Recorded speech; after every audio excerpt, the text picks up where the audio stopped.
Assalamualaikum warahmatullahi wabarakatuh dan salam sejahtera. Nama diberi Nurul Izzah Iziani binti Muhammad Zaidi. Nombor kad pengenalan 041007070572. Saya dari unit PSP 1. Pada hari ini, saya akan membentangkan tugasan khusus bagi kreativiti dan seni kanak-kanak. Sebelum saya pergi dengan lebih lanjut, izinkan terlebih dahulu untuk saya mengucapkan ribuan terima kasih kepada pensyarah saya iaitu Dr. Nur Juliana binti Majid atas segala tunjuk ajar dan usaha beliau bagi menjayakan aktiviti ataupun tugasan saya pada hari ini. Tanpa membuang masa, marilah saksikan pembentangan ataupun penerangan saya berkaitan dengan teori perkembangan kreativiti menurut Fisher. Apakah itu kreativiti? Kreativiti berasal daripada perkataan Latin iaitu cre yang berbau maksud membuat. Manakala daripada perkataan Greek pula, cre bermaksud memenuhi. Kamus Dewan Bahasa edisi keempat pada tahun 2005 mentarifkan kreativiti sebagai satu kemampuan ataupun kebolehan mencipta daya kreatif ataupun kekreatifan, manakala kreatif pula mendefinisikan sebagaimana kebolehan mencipta, menghasil dan mengembangkan sesuatu idea baru dan asli. Secara ringkasnya, kreativiti adalah kebolehan dan kemampuan seseorang menghasilkan sesuatu kreatif, baharu dan asli. Namun begitu, terdapat beberapa pendapat yang mentarifkan kreatif dan kreativiti sebagai satu penghasilan yang belum ada sebelumnya. Tetapi hakikatnya, kreativiti merupakan suatu semangat yang tidak boleh diajar, tetapi ianya boleh disemai dan dipupuk dan boleh berlaku di mana-mana sahaja. Setiap kanak-kanak mempunyai daya kreatif yang berbeza. Contohnya, dalam bidang seni lukis dan seni muzik. Kreativiti mempunyai beberapa komponen. Menurut Adam pada tahun 2005, komponen kreativiti terdiri daripada 3 perkara, iaitu pengetahuan, pemikiran kreatif dan motivasi. Pengetahuan membawa maksud semua pemahaman berkaitan yang individu yang diterjemahkan sebagai usaha kreatif, dan pemikiran kreatif pula merupakan cara individu itu mendekati masalah dan bagaimana mereka menggunakan personaliti dan gaya berfikir untuk menyelesaikan dan menginterpretasikan masalah tersebut. Dan akhir sekali ialah motivasi. Motivasi selalunya yang menjadi kunci lah kepada sesebuah penghasilan produk kreatif. Tetapi yang paling kuat ataupun yang mendorong kreatif itu sendiri ialah azam dan minat yang mendalam pada apa yang dilakukan. Apabila nilai kreativiti diterapkan dalam diri murid-murid, ianya mendatangkan pelbagai faedah dan kebaikan. Di sini merupakan kebaikan ataupun kepentingan kreativiti, iaitu yang pertama, ianya dapat meningkatkan lagi pemikiran kreatif, di mana pelajar dapat memperkembangkan potensi peribadi pelajar dan dapat menghasilkan idea-idea yang baru untuk penghasilan produk baru ataupun mungkin adanya penambahbaikan pada produk yang baru ataupun yang sedia ada. Dan yang kedua, ianya dapat memberi kesedaran ke diri pelajar, di mana melalui aktiviti-aktiviti kreativiti, mereka dapat mengenali dan memahami sendiri tentang kebolehan dan kelemahan diri, terutamanya apabila kita melakukan aktiviti-aktiviti di dalam kelas. Kepentingan yang ketiga ialah bijak dalam membentuk hubungan sosial, di mana dalam kreativiti ianya merangsang situasi yang membenarkan pelajar bercakap, berfikir dan bekerja secara bebas serta menggalakkan pelajar untuk menerangkan dengan lebih verbal ataupun dengan lebih jelas tentang bentuk-bentuk yang ada di dalam kreativiti. Yang keempat pula, kreativiti ini dapat mengelakkan kebosanan pelajar. Ia dikatakan sedemikian kerana Kreativiti ni ianya melibatkan imej-imej visual ataupun imej yang sangat menarik, di mana ianya dapat menarik perhatian dan lebih berkesan daripada penjelasan dan menggunakan ayat dan perkataan. Kerana murid-murid ataupun kanak-kanak ini adanya sifat bosan apabila kita sentiasa bercakap. Ini perlu diselang-selikan dengan audio, warna ataupun perkara-perkara yang melibatkan visual ataupun kreativiti. Kepentingan kreativiti yang kelima pula ialah ianya dapat membina makna berdasarkan bahan-bahan yang dilihat, dirasai dan dipelajari oleh mereka, terutamanya dalam penghasilan karya-karya sendiri oleh mereka sendiri. Dan yang keenam, ianya dapat menanamkan keyakinan diri dalam pelajar berasaskan keupayaan-keupayaan yang ada melalui pengalaman, melihat dan meluah sesuatu secara visual dan tentang apa yang mereka fikirkan, dan akhir sekali dia membuat penjelasan sama ada membuat apresiasi ataupun kritikan terhadap sebuah karya. Jadi dari sini mereka adanya keyakinan-keyakinan di dalam diri mereka untuk meluahkan perasaan.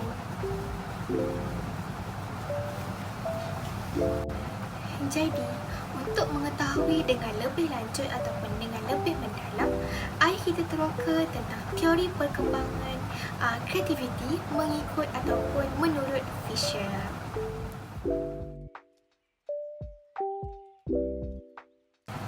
Jadi, untuk mengetahui dengan lebih lanjut ataupun dengan lebih mendalam, mari kita teroka tentang teori perkembangan kreativiti mengikut ataupun menurut Fisher. Perkembangan Fisher adanya 4, iaitu yang pertama, rangsangan, yang kedua, penerokaan, yang ketiga, perancangan, dan keempat, aktiviti, dan akhir sekali, kajian semula.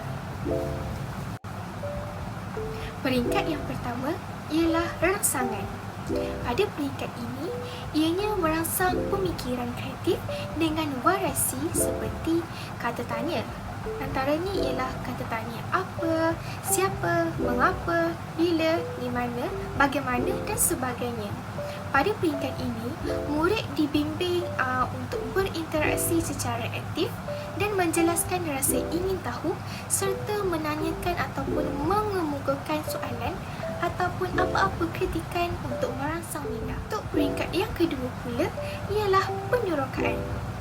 Apabila peringkat rangsangan telah berjaya, murid merasa mindanya tercabar dan merasa untuk menjawab persoalan yang ditimbulkan.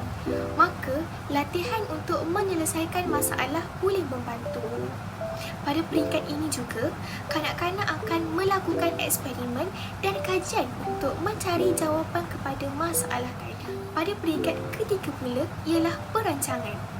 Perancangan ialah satu interaksi verbal ataupun perbincangan melalui perhatian. Penggunaan visual seperti graf, carta, imej lukisan dapat merangsang serta menggalakkan pemikiran kreatif. Pada peringkat ketiga pula ialah perancangan. Perancangan ialah satu interaksi verbal ataupun perbincangan melalui perhatian.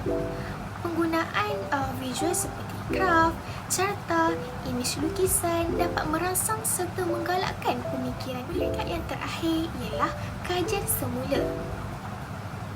Kajian semula ialah satu aktiviti membuat refleksi ke atas keberkesanan tindakan yang telah diambil untuk tujuan penambahbaikan. Untuk memahami dengan lebih dalam ataupun dengan lebih teliti tentang teori perkembangan Fisher ini, saya telah membuat satu contoh aktiviti di mana kita boleh faham dengan lebih mendalam tentang teori yang ditunjukkan tadi dan diaplikasikan dalam sebuah aktiviti, iaitu aktiviti catatan.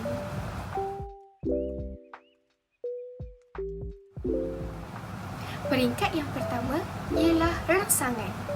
Pada peringkat ini, ianya merangsang pemikiran kreatif dengan variasi seperti kata tanya. antaranya ialah kata tanya apa, siapa, mengapa, bila, di mana, bagaimana dan sebagainya.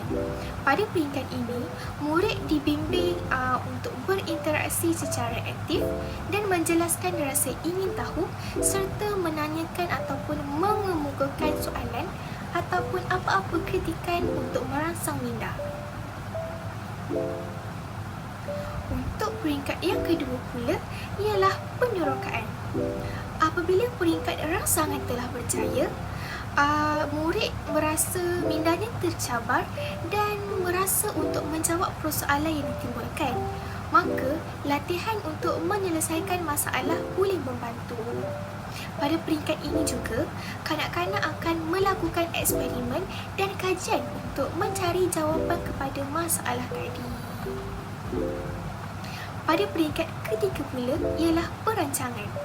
Perancangan ialah satu interaksi verbal ataupun perbincangan melalui perhatian.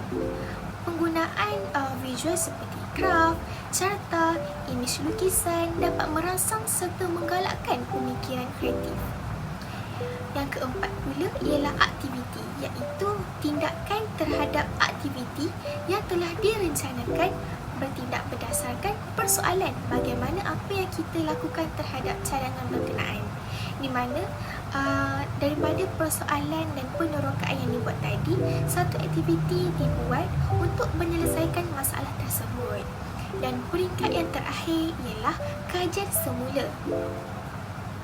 Kajian semula ialah satu aktiviti membuat refleksi ke atas keberkesanan tindakan yang telah diambil untuk tujuan penambahbaikan. Untuk peringkat penerokaan pula, guru-guru haruslah mempamerkan terlebih dahulu bahan-bahan yang akan digunakan. Sebagai contoh, bahan-bahan untuk membuat campan iaitu batang pisang, pokok kentang, kertas warna, watercolor dan sebagainya.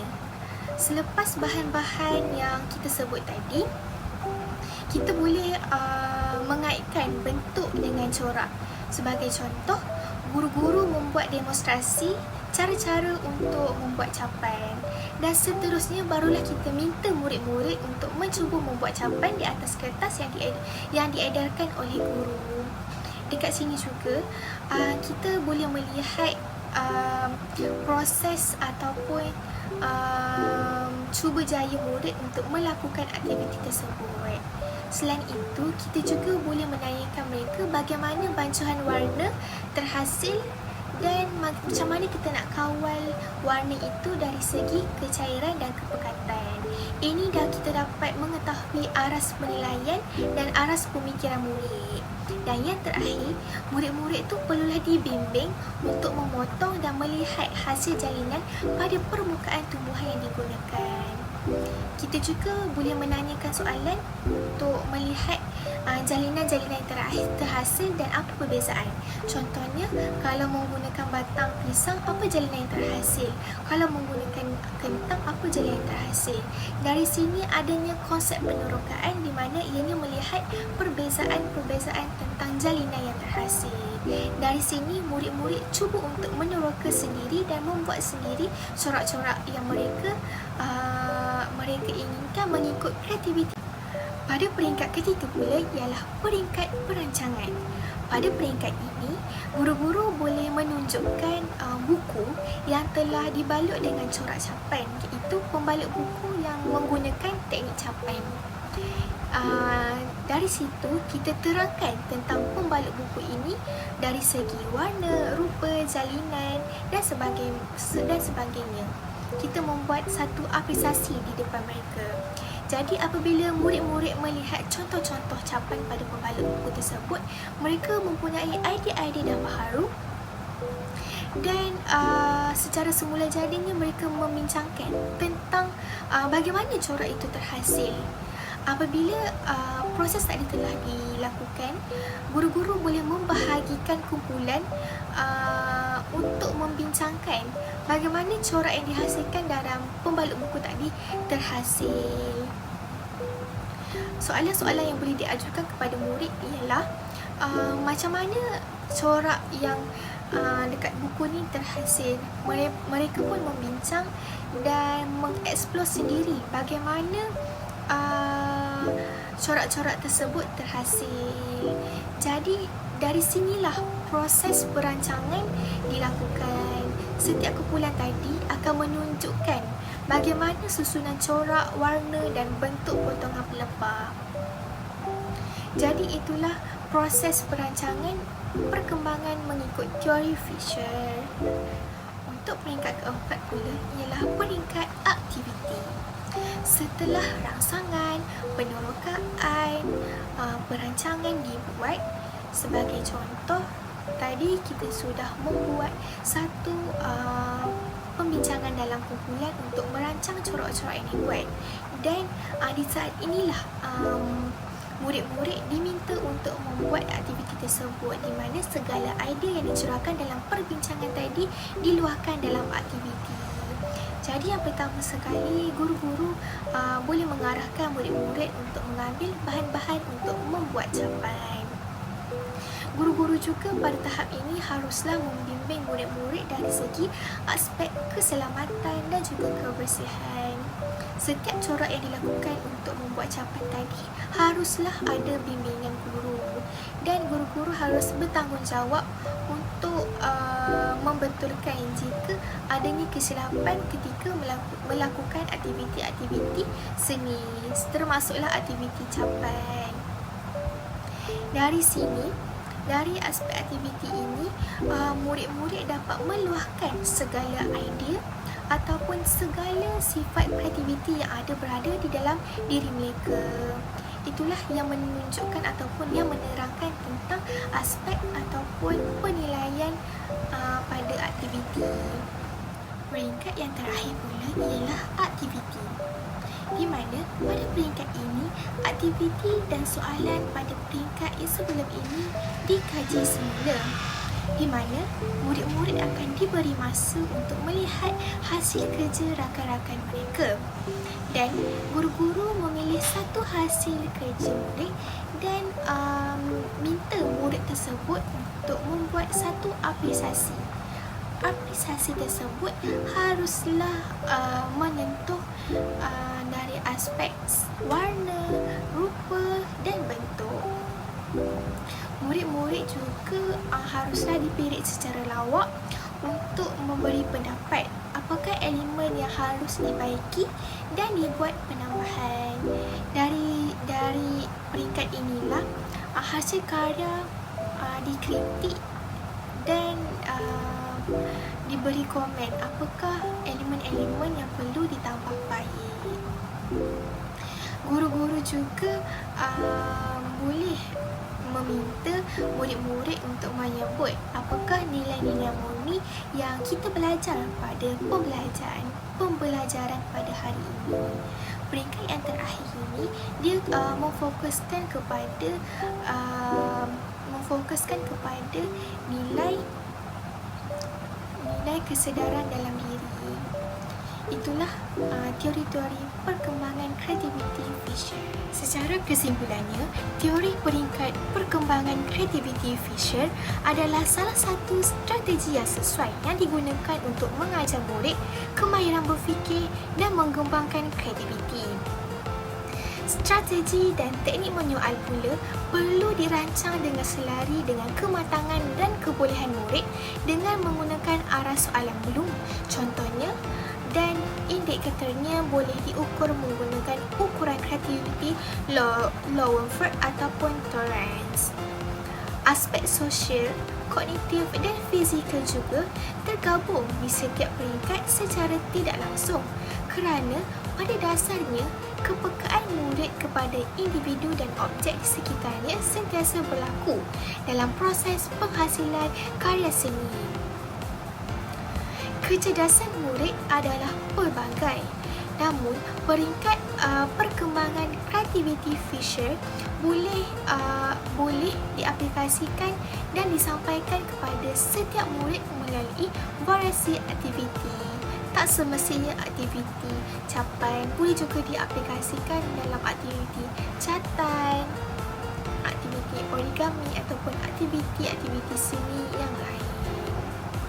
Perancangan pengajaran guru juga haruslah disusun mengikut faktor seperti kebolehan murid, persekitaran, alatan, bahan dan set soalan yang sesuai dengan aktiviti adalah elemen yang paling penting dalam menjayakan peringkat perkembangan kreativiti visual.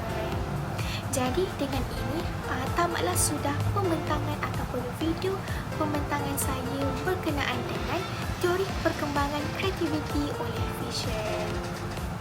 Sekian, terima kasih.